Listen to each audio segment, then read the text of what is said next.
This is about the global competitiveness of our nation in Asia's century. And we at the moment are hitched to an organisation that worked a treat between 1957 and 1990 and has failed 520 million people ever since.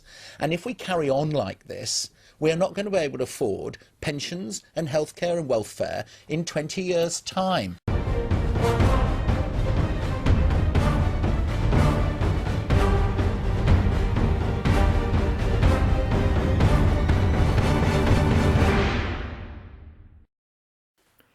If the British people vote to leave in the EU referendum, nothing will happen right away. No EU workers will get sent home. There will be no stopping of trade. For a start, it is just a referendum. Brexit has to go before the British Parliament. And then, if the MPs vote for Brexit, it will be a further 2 years from the date the Prime Minister informs the EU that Britain wishes to extract itself from political control.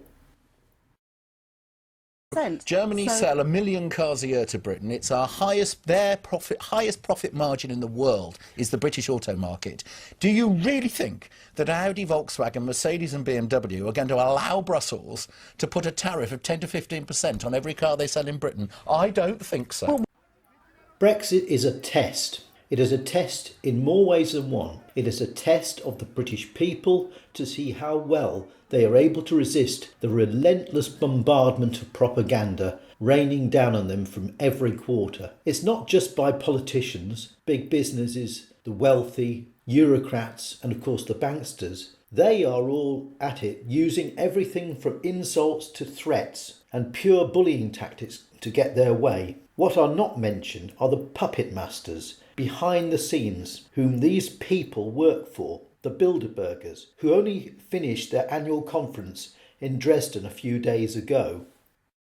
The more you tighten your grip, the more it will slip through your fingers.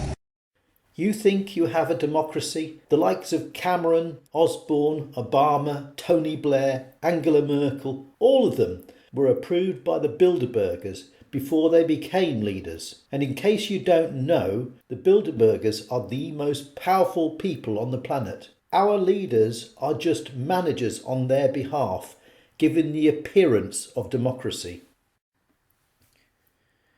There are said to be 13 families that make up the Council of Rulers, the elite, and the most dominant of those are the Rothschilds. The family fortune is worth something in the region of $300 trillion. They own nearly every central bank in the world.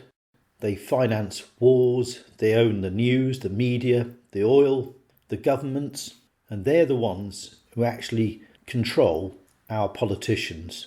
And that is why I say people like David Cameron, Barack Obama are no more than managers for these people. They do not serve us. They are controllers of us and give us the appearance of freedom and democracy.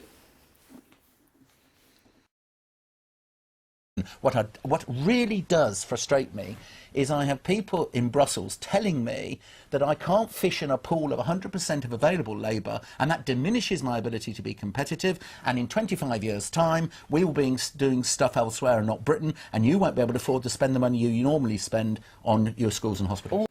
Pro-EU supporters will tell you that we are friends with all the countries in the EU. Now, if that were true, why do those countries' leaders threaten us? Brexit is a test to see who our real friends are. It is a test to see if we really do have a democratic choice. If they respected your view, they would respect your voting intentions. Brexit will demonstrate how freedom is just an illusion. We are not against the French or the German people, many of whom share our concerns. A European survey shows 61% disapproval rating amongst French citizens of the EU, who are losing 60,000 manufacturing jobs per year. The Greeks have a 70% dislike of the EU. The French people are wishing for their own Frexit, but their leaders have no desire to give it to them. Brexit, voting leave on the 23rd of June, is putting two fingers up against those who claim to be our leaders, but who have no intention of giving us what we want.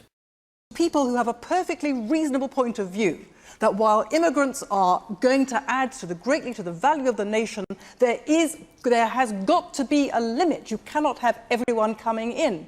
That there are genuinely profound reasons why British people might want to retain democratic control over their government rather than cede it to the EU.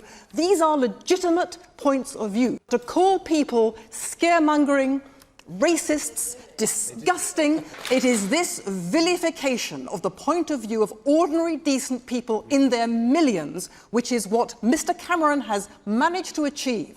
And look where it's got him, and it serves him right. Why isn't business allowed to fish in a reservoir of 100% of available talent in the world? And why am I being told I can only get visas for people who live in the European Union? And you are inhibiting business's ability to create wealth by allowing anybody to come in from Europe and not skilled people to come in from overseas.